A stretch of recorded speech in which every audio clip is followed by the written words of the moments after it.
दोस्तों मैं हमेशा कहता हूँ कि आपको ये करने की ज़रूरत ही नहीं है अपने पार्टनर को रिक्वेस्ट करना, उनके सामने हाथ जोड़ना कि प्लीज़ हमसे बात कर लो, हमसे बात कर लो। जैसे वो हमारा ऑक्सीजन है, अगर वो हमसे बात नहीं करेंगे तो हम मर जाएंगे। आपको ये कुछ करने की ज़रूरत नहीं है। मैं हमेशा आपको सिर्फ एक ही चीज़ के ऊपर अपना ध्यान देने की बात कह रहा हूँ, वो है पार्टनर की नज़रों में अपनी आइडेंटिटी बनाओ।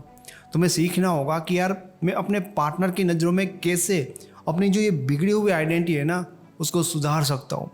क्योंकि मैं हमेशा ये आपको समझाता आया हूँ कि दोस्तों यही एक बात मैटर करती है कि आपका पार्टनर आपको बहुत ज़्यादा प्यार करता है या आपको इग्नोर करता है। वो सारी की सारी चीज़ें इस बात के ऊपर निर्भर है कि आपने अपने पार्टनर के माइंड में अपनी कैसी आइडेंटिटी बना के रखी है।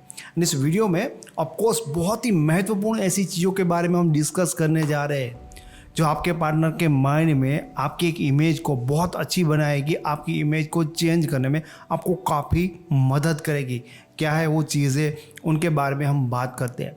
सबसे पहली चीज़ के बारे में हम बात करेंगे वो होती है हमारी एक्टिव लाइफ। देखो दोस्तों, एक्टिव लाइफ का जो कंसेप्ट है ना एक्स बैक में ये बहुत ही यूज़फुल होता है। उनका वहाँ पर एक अपना महत्व है।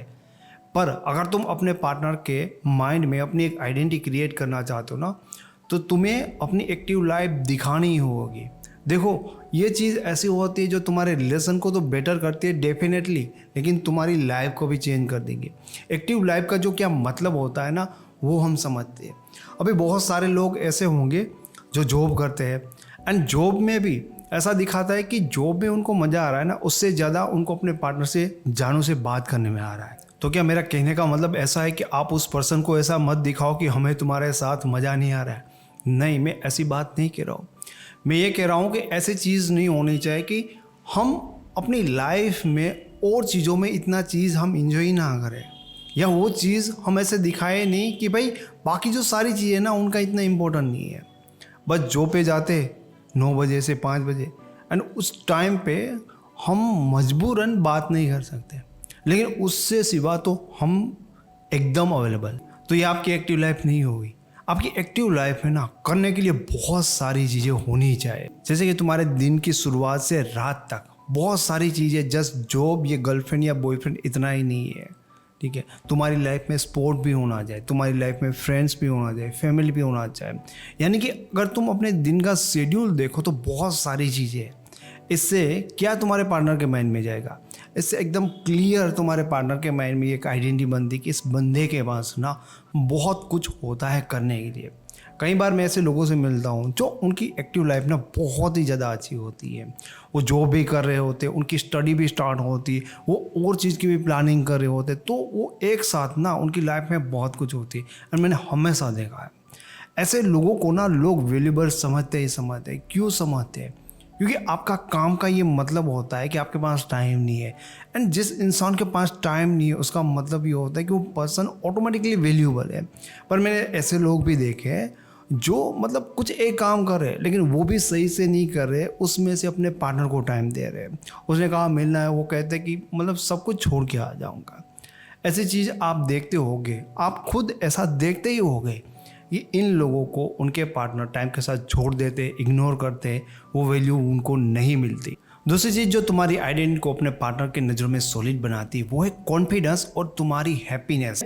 दोस्तों मैं हमेशा हैप्पीनेस के बारे में ज़्यादा बात करता हूँ क्योंकि उसके मायने उनके इम्पोर्टेंट ही कुछ और है।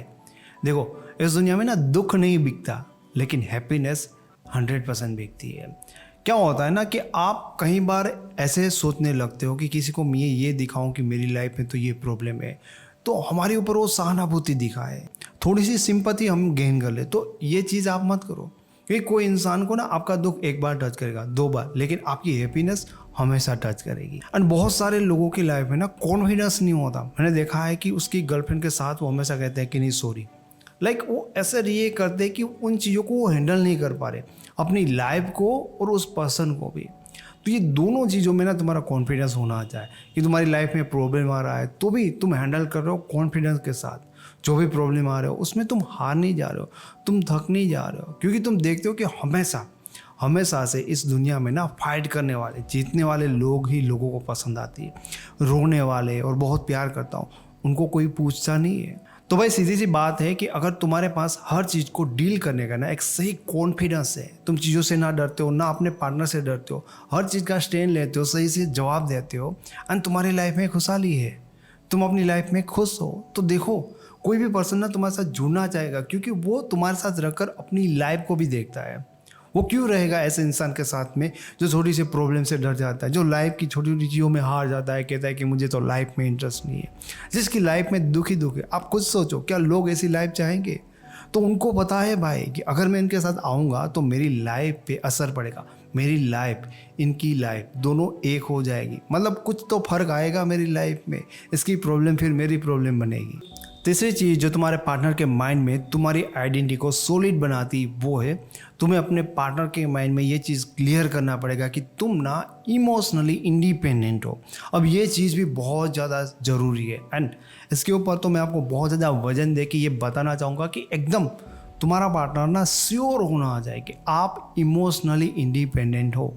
एंड इमोशनली इंडिपेंडेंट होने का क्या मतलब, बहुत सारे लोगों के रिमोट कंट्रोल होते ना उनके पार्टनर के हाथ में होते, वो चाहते तब ऑन करते तो सामने वाला हंसने लगता है, जब वो ऑफ करेंगे तो वो रोने लगता है।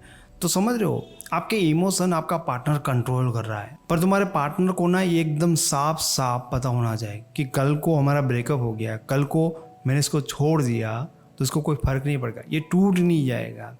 अगर आप ऐसा दिखाते हो ना कि भाई हम तेरे बिना नहीं रह पाएंगे, फिर आप देखना इसी बात पे वो आपको हर रोज़ ब्लैकमेल करता है। लेकिन जब आपने ये दिखा दिया कि हाँ हमारे इमोशन है तुम्हारे साथ, ठीक है, हमें तुम्हारे लिए फील होता है, पर ऐसी चीज़ नहीं कि हम कम्प्लीटली तुम्हारे ऊपर डिपेंड है।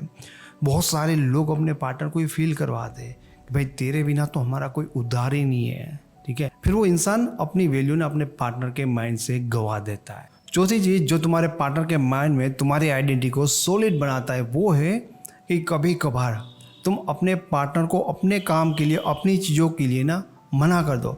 जैसे कि फ़ोन पे बात करने की चीज़ हो या मिलने जाने की चीज़ हो, या तुम दोनों के बीच में कोई और चीज़ के लिए कोई प्लानिंग हुआ था, तो उन चीज़ों को कैंसिल करो, उस चीज़ को प्रायोरिटी देते हुए कि भाई ये मेरा इंपॉर्टेंट काम है या मैं उस काम को छोड़ नहीं सकता। क्यों मैं अगेन आपको वही बात बता रहा हूँ कि आपका काम इम्पोर्टेंट है, मतलब आपका टाइम इम्पोर्टेंट है, क्योंकि आप इम्पोर्टेंट पर्सन हो। पर यहीं पर तुम ऑलवेज उनको मना नहीं करते, उनकी चीज़ों को प्रायोरिटी देते हो। तुम क्या कहते कि हाँ तुम्हारा बर्थडे तो मुझे तो आना ही पड़ेगा, ठीक है तुम्हारा बर्थडे। पर हाँ देखो, ये बार बार करोगे तो उनका उल्टा भी इफेक्ट होता है, पर तुम्हें सोच समझ के ना कभी कभी रियलाइज़ करवाना पड़ेगा। इससे तुम्हारी चीज़ों का, तुम्हारे टाइम का एंड तुम्हारा इम्पोर्टेंस बढ़ेगा। पांचवी चीज़ जो तुम्हारे पार्टनर के माइंड में तुम्हारी आइडेंटिटी को सॉलिड बनाती है वो चीज़ ये है कि तुम्हारे पार्टनर से तुमसे जो भी कुछ चाहिए ना उनको सब कुछ मत दे दो। अब क्या क्या चीज़ें हो सकती है, किसी इंसान को ऐसा होता है कि मेरा पार्टनर मुझे बहुत ज़्यादा केयर करे, मुझे स्पेशल फील करवाए, बहुत ज़्यादा टाइम दे मेरे लिए, ये करे वो करे, तो इमोशनली या इन तमाम तरह की तुम्हारे पार्टनर की नीड होती है। और हम क्या सोचते हैं कि भाई उनको हर तरह से खुश कर दे, फिर वो हमसे खुश हो जाएंगे, फिर वो हमारे साथ ही रहेंगे। मैं आपको बताता हूँ, मैंने 2-3 साल पहले ना न्यूज़पेपर में एक केस पढ़ा था कि एक लड़की ने दुबई में अपने हस्बैंड से डिवोर्स मांगा। वो अदालतों में चली गई। जब उनको पूछा गया कि भाई आपके पति से आपको डिवोर्स क्यों जाए, तो उसने कहा कि यार इस इंसान से जब से मैंने शादी की ना तब हर चीज़ से वो मुझे खुशी ही खुशी देता है, मेरी लाइफ में कोई टेंशन नहीं, मेरी लाइफ में सुख सुविधा खुशियाँ ही खुशियाँ है। तो ना अभी इतनी सारी मेरी लाइफ में खुशियाँ है कि मैं खुशियों से ना बोर हो गई हूँ, क्योंकि लाइफ में ना फ्लेवर मांगता है। बहुत सारे लोग ऐसे होते हैं जिनकी लाइफ में कुछ चीज़ें होती नहीं है। मैं हमेशा कहता हूँ कि लोग एक तरह की चीज़ों से ना बोर हो जाते हैं, तो आपको कुछ ना कुछ ऐसी चीज़ खाली रखनी पड़ेगी जिसके लिए वो मेहनत करे, जिसके लिए तुम्हारे साथ आए। उनको सब कुछ चाहिए, अगर तुमने वो सब कुछ दे दिया तो कौन सी चीज़ है जिसके लिए वो तुम्हारे पास रहेंगे, वो वेट करेंगे, वो ठहरेंगे नहीं, कुछ है ही नहीं। एक इंसान की बहुत सारी नीड होती है, अब तुमने उनको तमाम तरह की नीडों से सेटिस्फाइड कर दिया, तो एक तरह से तुमने कोई रीज़न ही नहीं रखा उनके लिए कि वो अब तुम्हारे साथ रिलेशन में रहे। तो फिर से एक बार रिवाइंड कर लेते हैं कि कौन सी ऐसी चीज़ें हैं जो आपके पार्टनर के माइंड में आपकी आइडेंटिटी को सॉलिड बनाती है। नंबर 1 चीज़ होती है होती है आपकी एक्टिव लाइफ, दूसरी चीज़ होती है आपका कॉन्फिडेंस और आपकी हैप्पीनेस, तीसरी चीज़ होती है कि इमोशनली इंडिपेंडेंट होना, चौथी चीज़ होती है कि अपनी चीज़ों के लिए उनको मना करना, एंड फाइनली पांचवी चीज़ कि आपके पार्टनर को आपसे जो कुछ भी चाहिए उनको 100% वो चीज़ें मत दो। मैं उम्मीद करता हूँ कि आपको ये वीडियो पसंद आया होगा। वीडियो अच्छा लगा तो इसे लाइक करें, ऐसे वीडियो और देखना चाहते हो तो इस चैनल को फ्री में सब्सक्राइब करें। आप मेरे साथ फेसबुक पे, इंस्टाग्राम पे जुड़ना चाहते हो या आप मेरे ई बुक को डाउनलोड करना चाहते हो तो उनके लिंक आपको इस वीडियो के डिस्क्रिप्शन बॉक्स से मिल जाएंगे। Thank you so much.